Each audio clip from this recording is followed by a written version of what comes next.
Équation horaire du mouvement.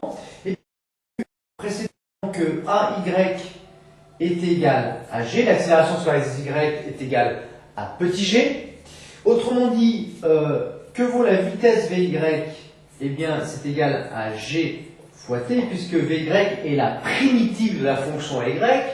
Gt plus une constante. En effet, si on redérive cette expression par rapport au temps, on doit retrouver l'accélération à Y. Alors, que vaut la constante K? On a pris soin, et je me remercie de l'avoir fait, de donner les conditions initiales, c'est-à-dire AT égale 0, Y0 égale 0, et VY0 égale 0. On lâche la bille sans vitesse initiale. Ce qui nous donne AT égale 0, ben on va remplacer, donc VY0 égale 0 égale G fois 0 plus la constante K. Autrement dit, que vaut la constante K? Ben, la constante K est nulle. Ce qui nous donne l'expression de Vy de T, c'est Vy de T donc égale G fois T. Au passage, cette expression est bien homogène. En effet, Vy c'est en mètres secondes moins 1, G c'est une accélération, c'est en mètres secondes moins 2 fois un temps T qui est en secondes. Et bien ça nous donne bien des mètres secondes moins 1. On fait une seconde primitive pour avoir Y. Y c'est donc la primitive de la fonction Vy. Alors, Y est égal à quoi?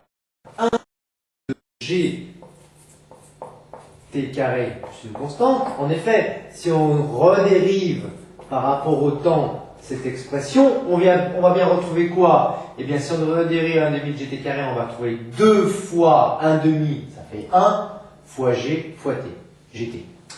Plus la constante k, si on la dérive par rapport au temps, on va bien retrouver 0. Alors, que vaut cette constante k? Eh bien, toujours la même chose. Les conditions initiales vont nous déterminer cette constante k. Bien. Et at égale 0, y0 égale 0, égale 1 demi fois g fois 0 au carré qui vaut 0, vous le savez, plus k, autrement dit la constante k est égale à 0.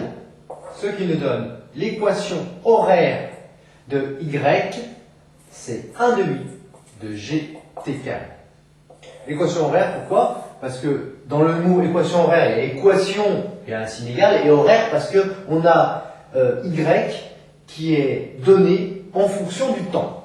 Petite vérification d'homogénéité s'impose, g en mètres secondes moins 2, multiplié par des temps au carré qui sont des secondes au carré, et bien on trouve bien seconde moins 2 fois seconde au carré 1 fois des mètres, mètres. Donc à droite on a bien des mètres, et à gauche on a bien des mètres.